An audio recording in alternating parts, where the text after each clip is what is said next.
Hi guys, welcome back to my channel. If you're new here, my name is Karina and I thought it would be really fun to show you guys how I set up my phone using the iOS 14 update and how I have used its features to optimize organization while also making my phone look super cute and aesthetic at the same time. If you're interested in that, make sure to give this video a thumbs up, subscribe to my channel for more videos like this, and let's just get straight into the video. So just to start off, I wanted to kind of explain the update a little bit. So the first major thing that the update gives its users is that you can remove your apps from the home screen. So for example, you can actually hold down your app, press edit home screen. You can press this little minus button and then you put move to app library. Doing that allows you to move your apps to this little section of your phone all the way to the right, where you have literally all of your apps, and then if you go to this little search bar or you just scroll up, all of your apps there are in alphabetical order. It's super cool because you can just remove all the apps that you never use, whereas before you would kind of have to like bunch them all in a little folder and kind of keep it away from everything else like compass, measurement, etc, etc. Another main thing that the update provides you is pretty much the opportunity to hide a screen. So for example, I'm gonna just press these little buttons down here and I'm gonna uncheck this screen. As you can see now, when I go this way, that page with that one app is completely gone. But the cool thing about that is that you can just kind of put it back. So for example, if you really like how you set up your screen or how you had it before and you're kind of experimenting with this new update, you can always make sure to keep your screens that you originally had and just uncheck them. This way you don't ever lose your progress and you can always have them there if anything ever happens. Another cool thing that the update added was something called back tap, and what this means is that you pretty much tap the back of your phone twice or 3 times. As you can see there, that one twice gives you a screenshot, but you can literally go into your settings. I'll show you here. Type in settings, then you go into accessibility, and pretty much you go all the way down to touch, and then all the way down here you press back tap, and then you could kind of go into each one and dictate which one does what. I don't really need a triple tap. I just think it's really cool that you can just do a double tap because having to press both of these buttons is kind of annoying for me. Then, as we all know, one of the best things that this new update provides is widgets. What widgets are pretty much what you see on my screen here, these little squares with either pictures or, as you can see, my to-do list or the calendar. I even have some over here on this screen. For the most part, provide aesthetics, but they also provide efficiency, and they allow you to have things that you use very regularly on your screen right away without having to enter into an app. But I'll definitely be going into how I did that later in this video. The last major thing that I'm going to cover in this kind of intro explaining the update is app covers. As you can see here on my main screen, I have all of my photos are kind of like a terracotta orangey color. This is pretty much just for aesthetics, but I will be getting into detail on how I did this and how I achieved this look and what I like and what I don't like about everything that I'm going to show you now. So for this update, you are going to be needing 4 apps to kind of achieve the aesthetic, or just any aesthetic pretty much, using the new update. So you're going to need Widgetsmith, Color Widget. You're gonna need the shortcut app, which is an Apple app, and then I use one that's called Dawn. But with that being said, the first thing you're gonna do is you're gonna go through all of your apps, how I showed you. You're gonna hold them down and you're gonna put remove and move to app library. You're gonna do that for all the apps that you do not think you're gonna use, and I highly encourage you to remove all the apps that you really don't think you're gonna use. This way you don't really waste so much space, you don't waste so much time thinking about which app you need to get to. You're not lost as to where your apps are. Just try to remove any apps that you find yourself not really gravitating towards. And also always remember that you can swipe up and just search easily whatever app you want, or always go to the app library over here. Either search through the actual search bar, or you can get a kind of associated with where your apps are located in this app library, because unfortunately you cannot edit it. Hopefully they kind of change that in the next update. Also remember that if you move it to the app library, you can easily move it back. All you gotta do is kind of hold it down like I'm doing here and just move it over. If you want to remove it, again, you press minus and remove from home screen. I wanted to give you a couple of tips in terms of how I try to make my phone more efficient and less cluttered. One of the main ways that I did that was, number 1, with this left screen.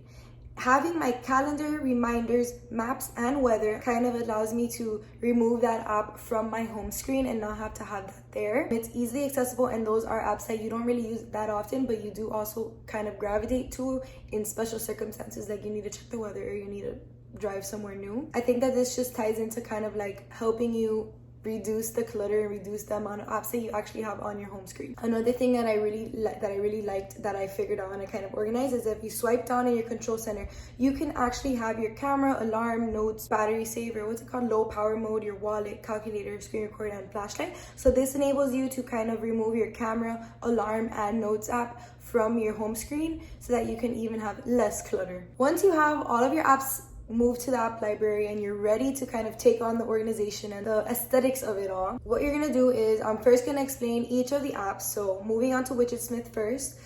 Here you can see all of the widgets I have. I didn't really like the widgets that they offered because it didn't really match the vibe, and I felt like I was just putting it to put it, and I didn't want to do that. But let me just kind of explain you just with a small one, and then the rest are exactly the same. What you're gonna do is you're gonna press add small widget, you're gonna tap on the actual widget, you're gonna press default widget, and then here you could kind of just look through all the types of things you can do. You see the font, you see the actual font color, and then you could choose a background color. There aren't that many options, which is why it was hard for me to use this app, because it was hard for me to find a wallpaper that matched with the ones that I wanted to use. I wanted to show you how to get a picture, which is what I mostly use here, so that you can kind of see what I do. What you're gonna do is you're gonna go to photo, and then here you're gonna go to selected photo, you're gonna press choose photo, and then you're just gonna, let's say I use this bloom where you are planted. You press back, save, and I would recommend renaming the widget, because if not, when you are prompted to put it, you're gonna not know what it is, because it's gonna say widget 2, widget 3, and you're not gonna know which is which. You're gonna have to go back and forth. So rename them all. As you can see here, I have all my photos, but again, you can put calendars, you can edit everything, and you can kind of go in little by little and kind of learn it. Then the other app you're gonna need that I'm gonna explain is color widgets. This one is solely this kind of look. It's just to kind of display the time and the date. So what you're gonna do with this one is you could change the fonts, you could change the colors, but what's really cool about this one is that you can actually go and change the background photo. So for example, if I wanted to use this background photo, look how cute that looks. But that's the only thing you could do with this app. There's nothing else other than the time and the date that I know of so far. Once you kind of go into these apps and you kind of associate which ones you like and which ones you think you're gonna want to use, and you see the color scheme you want and the wallpaper you want, etc., etc., the way that you're gonna kind of add these to your home screen is that you're gonna hold down on your home screen, and then you see this little plus up here on the left corner.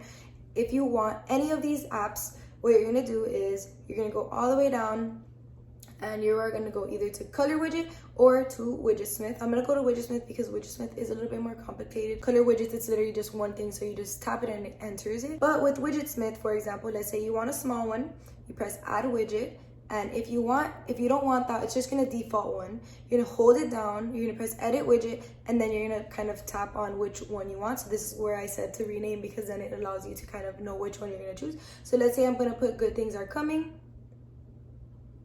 Bam, that's the one I had already, but whatever. If you don't want it to be good things are coming or whatever, and it's not a picture, it's the same concept. It'll say, let's say you named it alarm, then you'll put alarm, or you named it calendar, it'll be calendar, and it'll come up exactly the same, exactly how you set up. These two apps are not the only way that you can do it. You can also press this plus app, and you can use any of the iPhone apps and widgets that come with the actual iPhone itself. So you can see here there's calendar, clock, files, fitness, maps, etc., etc. The reason why I think these are better per se, not for aesthetics but just for practicality, is because if you click on it, it actually takes you to your app, whereas if you click on the Widgetsmith app, it takes you to Widgetsmith, and that's kind of annoying for me, which is why I didn't really utilize them as much as I would have, just because of that. But I kind of have a dupe for you if you want. So what you're gonna do is you're gonna press the plus, you're just gonna add, let's say you want your weather, but obviously this weather app is not cute. What you're gonna do is you're just gonna kind of stack them on top of each other, and right there you can have that one as like your main page just for aesthetics, but then you just swipe easily right there, and that's your weather app. That's something that I found that you can do if you want it to look cute, but you hate the fact that if you click on weather here, if you click on weather, it takes you to the weather app. But if you click on weather on the other one, it takes you to Widgetsmith. It's just really annoying, and I personally do not like that. One of the best things that I kind of discovered when one of my friends showed it to me is this app called Dawn I previously mentioned. What it is, it's pretty much what I have here in the front screen, where it kind of has the calendar and then my to-do list. I kind of find that this was the most aesthetic while also the most effective way to kind of have the things that I need to do on a daily basis displayed in front of me without me having to constantly gravitate towards my actual physical planner. Just going quickly into explaining that, you go into the app, automatically it's going to show you this page. You're going to set it up or whatever, and you're going to press plus. You're going to do, let's say I need to film a video. I'm gonna go into the time. I can put all day. This way it doesn't kind of say do at a time. If you put a time, it'll say do at that time. So if you have something due, obviously put the do, but I usually like to have just things that I want to do by the end of the day. So I put all day, check mark, check mark. You can see here it says film a video. When I go to my front screen here, I obviously added film a video. I love this app. The way that you're gonna add this to the screen is the same way. You're gonna put the plus and you're gonna go scroll all the way down. Press done, and here are the options. You have regular camera, you have it where it says good evening, you have 3 months, you have just good evening where it tells you the day, and then you have this way that tells you the to do and the date.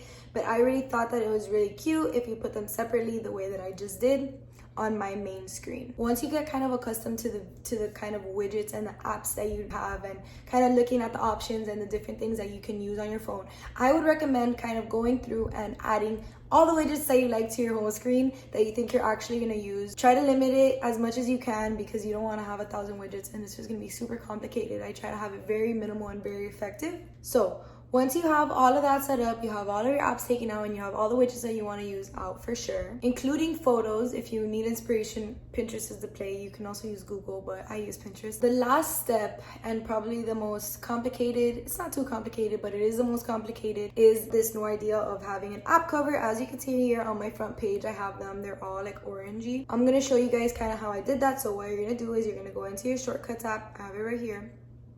You're going to press add. You're gonna press add action, you're gonna press scripting, open app, and you're gonna press choose. Let's just say I'm gonna do it to Widgetsmith because it's on the last page alone anyway, so it'll be a good example. Then you're gonna press these 3 little dots on the corner, add to home screen. You're gonna press this little icon, choose photo, and let's say I'm just gonna make it orangey red, press choose, and then you're gonna rename it. Let's say I'm just gonna rename it Widgetsmith, add. I would also recommend you renaming the shortcut here because then you're gonna get lost as to which one it is once you save it. Done. Then you're gonna see here, you're gonna press done again, and you're gonna see here the purple one on the left corner. Go down to your actual screen and you see this orangey one right here. That's where it adds. And as you can see, you have both apps there. So what you are gonna wanna do is move to app library, the actual app, so that you just have your actual Widgetsmith app there. And what you're gonna see is that once you open this app, it's gonna take you to the shortcuts app first, and then it's gonna take you to the Widgetsmith app. What I don't really like about this app cover idea is the fact that it kind of takes you to 2 different routes, and it's annoying. Another downside kind of to this app cover situation is that it doesn't show you your notifications. It has no badge. It has no badge on the app, so you have no idea how many messages you have. You have no idea how many emails you have. So what you need to do if you want to know how many notifications you have, you're going to want to swipe to your app library, and here you can see I have some notifications here, but you are going to have to go through and look for each of the apps that have notifications. So again, that's the only downside to having an app with a shortcut, because it's not just like you change the picture. It's literally you're creating a different shortcut to the app that is a different picture. As you can see on my second page of my kind of setup, I don't really have all of my apps set up this way because I haven't decided just yet if I want to have all of my apps this way, and it is a little time consuming. You can even see on the bottom 3 apps, it doesn't even have a title, so I would actually have to know which app is which I do because that's always been there for such a long time that I just know which apps are which. I would kind of consider this before you decide to change all your apps because you are going to be stuck with this. This is why, again, I recommend hiding all your old screens, because this way if you ever change your mind and you're like, this is so annoying, and you don't feel like adding it all back, all you have to do is just press down, press the 3 dots, and check mark your page. It'll be back to normal, and you can switch between them whenever you want. Again, I highly recommend utilizing this left screen for apps that you tend to use but you don't really want it to be cluttering up your space on your screen. I definitely highly recommend these 2 Dawn apps widgets because I find it so motivating to not have to be like constantly looking at your planner. You just, at the night before or the morning of, you kind of just put in a to-do list on your Dawn app and it'll just show up on this little widget. And I love the fact that it's constantly reminding you throughout the day that you need to do this. It's very unlikely that you'll forget, If you guys have any questions about the iOS update, definitely let me know. I did really try to show you guys a very efficient and organized way of kind of using this update where it's not just all about aesthetics, but also about efficiency and productivity, and actually using it to your advantage to make your life more productive and more organized, not just aesthetic and more complicated and more cluttered. If you guys like this video, make sure to subscribe to my channel, give this video a big thumbs up. I make videos just like this one, encouraging organization and productivity in your life. Don't forget to hit that subscribe button before you go, and I'll see you guys next week.